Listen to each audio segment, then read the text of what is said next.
Summer Starling, date 4. Oh no, wait, maybe not the final one, the one before. Just say she was going to try and not kill me this time. Boss, Summer Starling's carriage arrived at your front door moments ago. When several servants went to investigate, however, it exploded. I'm sure Summer is somewhere on the premises lurking. How dare you? I do not lurk, I ambush. You appreciated my decoy carriage, I assume?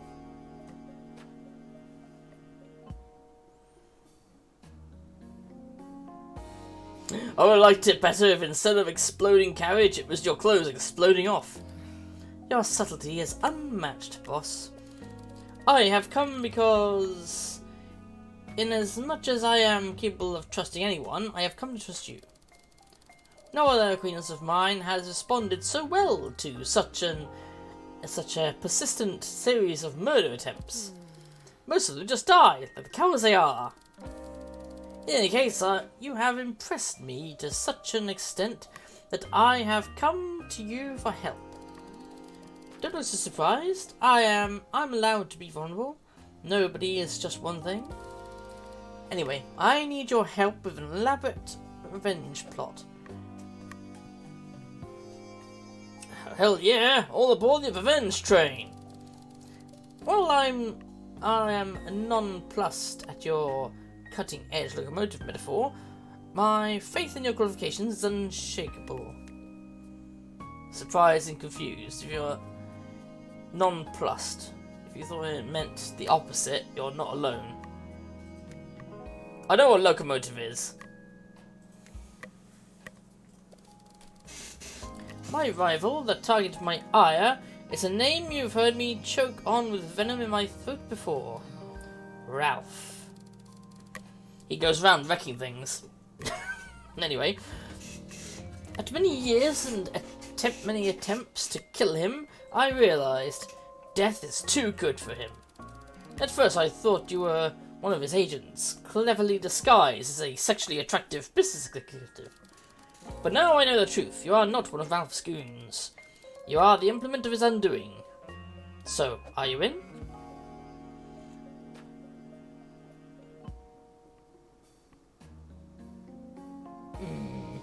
Can I know what this guy did deserve, whatever it is we're about to do? When I was a young girl, I left my home and became a merchant sailor. The work was hard, but the days were simple. And I always knew back at port I'd have my sweetheart waiting for me, Mercedes. We would spend what sparse days we had together sitting under apple trees, looking up at the clouds and cuddling innocently. She used to kiss my face when I had my guard down. She put my heart at ease. It's funny to think how naive I was. Serving with me on the ship was her cousin and my closest friend, Ralphie. Little did I know at the time, Ralphie was jealous of our love. Due to a series of unfortunate events, the day Mercedes and I were going to run away together, I was framed for high treason by none other than Ralph. It was to be a life sentence on some faraway rock. Hey, okay, never mind.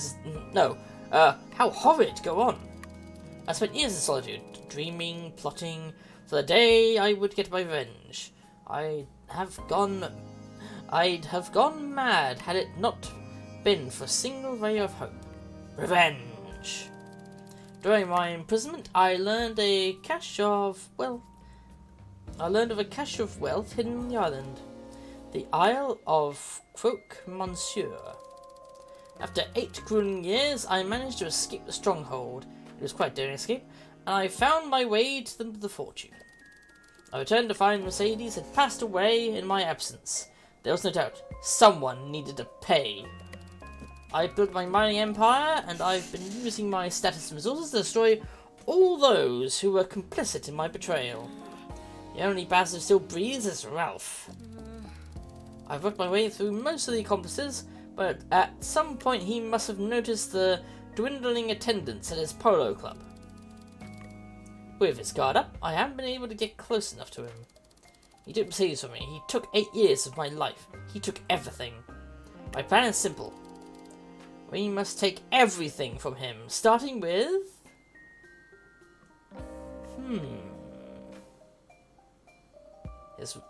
His family? You took the words right out of my mouth and said them. How intimate. Ralph is a perpetual bachelor, and for good reason. But he does have a mother that he lives dearly. But how shall we steal her away from him? With a trail of oatmeal cookies that leads to a box trap. With a trail of chocolate chip cookies that leads to a box trap. How about an afternoon tea? Our plot is ingenious as simple. Let us begin at once. Shockingly, your plan goes off without a hitch. It's almost as if Ralph's mother wants to be kidnapped. Now that we have his mother, what shall we do with her? Throw her in the Thames. We'll treat her with a nice cup of tea and afternoon of lively conversation. Let's turn her against her son through a subtle campaign of psychological manipulation. You had me at subtle campaign of psychological manipulation, which, I suppose, was most of the sentence. You go to Ralph's mum and begin your brainwashing campaign. But it turns out she already knows how much of a dick her son is, and is 100% willing to sell him out. She gives you a voodoo doll she made of him, and a list of his fears. This went even better than anticipated. It seems that the first stage of revenge is complete. What should we take from him next? His good name. I actually think Ralph is a terrible name. Oh, you actually meant his reputation. Yes, I can get behind that. I happen to know that Ralph keeps a book which contains detailed descriptions of every embarrassing moment of his life. He keeps it in a safe deposit box in the Bank of London, however, so I'm not entirely sure how we might acquire it.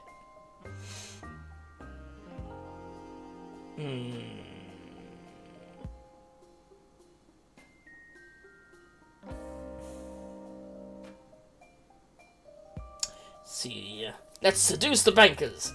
Clever, I know from experience that bankers are a particularly perverse class beneath their underbuttoned exteriors.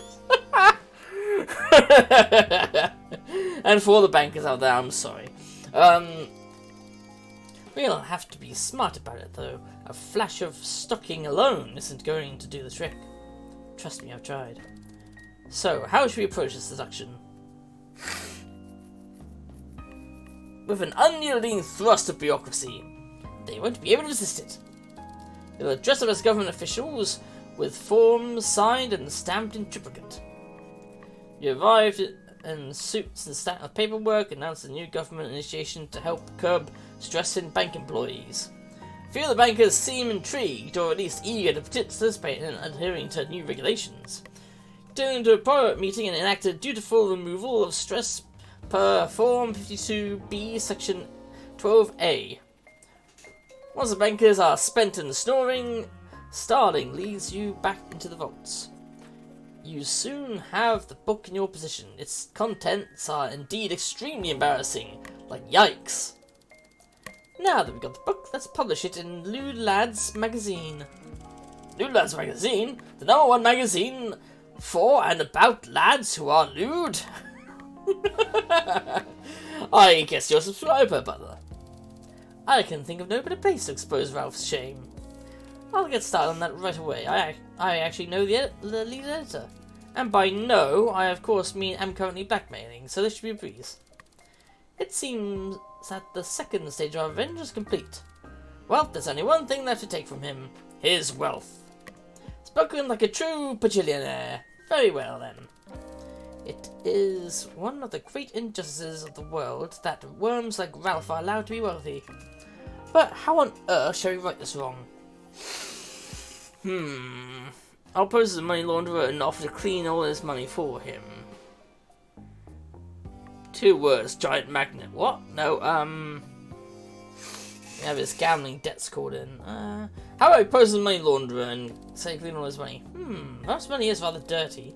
Especially the money I kept sending him that was covered in feces, in the hopes that he might contract something. It just might work. But you'll need a disguise. We can't risk him having seen you before. Faces and fake moustache, cut tools in a sheet and go as a ghost. I'll wear a mask off his face. That would be creepy. Fake monster mask. A brilliant solution. The more... No, giant mustache. The more mustaches one has, the more trustworthy one is. It is a scientific fact. And it is, of course, the thing from from before World War One, where you could actually be sent to prison if you shaved your mustache off. Also, by Summer's words, you don your disguise and head to Ralph's estate. It's a bright yellow mansion with neon green accents. It hurts to look at. Oh, it sounds disgusting to look at as well. Do you see now why this man must be destroyed? You absolutely do. Your disguise gets you through the front door and you meet Ralph. He is a 4'11" pervert who wears a fancy bathrobe, cargo trousers, and a shirt custom tailored by Henry Hardy III. Isn't that the slut peddler? He seems interested in your pitch, but not entirely convinced that his money is as dirty as you say. You convince him by... Details of how likely it is that his money has passed through the hands of hookers and the poor. He immediately orders the servants to pack all of his money up in bags labelled with big dollar signs. You make off with the money, delighted by your own cleverness. Well done, boss. But now that we have all his money, what should we do with it? Let's pay it forward and bury it on a remote sandwich-themed island. Donate it all to the Endangered Penguin Society.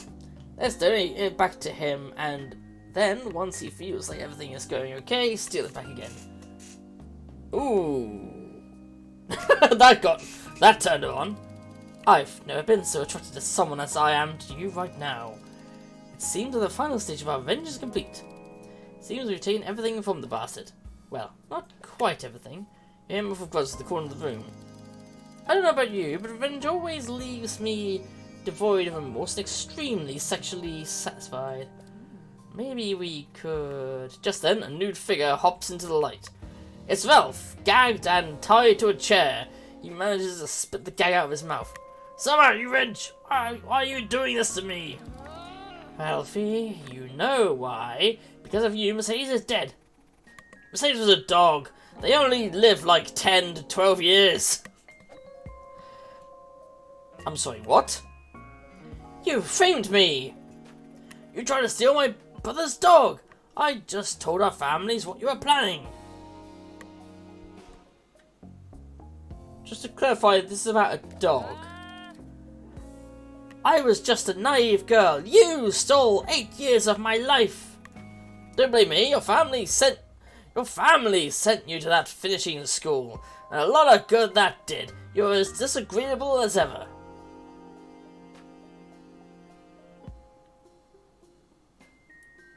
Finishing school? I was imagining some sort of prison or something.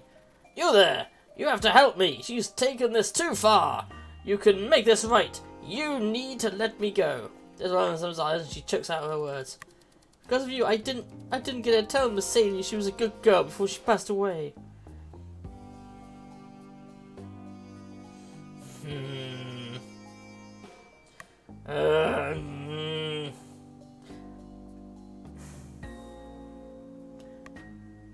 Mummy, even the mother calls him a dick, so let's flay this motherfucker! Someone chokes back at the and takes a deep breath and stares directly into Rival's eyes. Don't worry, you'll live. She hands you a riding crop. Thank you, boss. She puts the gag back in Ralph's mouth and backhands him across the face. It's taken my entire life to find someone else as ruthless as myself, but you and I are two peas in a pod. She tightens his restraints. Specifically, a pod of orca whales, the deadliest ocean creatures. She grabs his nipples and gives him the coolest purple nipple you've ever seen. Ooh! Ow! Except that we live on land and have thumbs and vast financial resources. She gestures to his bare ass sticking out from the back of the chair. Whip it. You let out. Ralph lets out a pathetic little yelp. Also, we are not actually peas. The metaphor breaks down a little when you think about it. Looks you in the eyes amorously as she violently pulls his head back and jabs him the Adam's apple. Oh. Still, it's been a pleasure doing vengeance with you.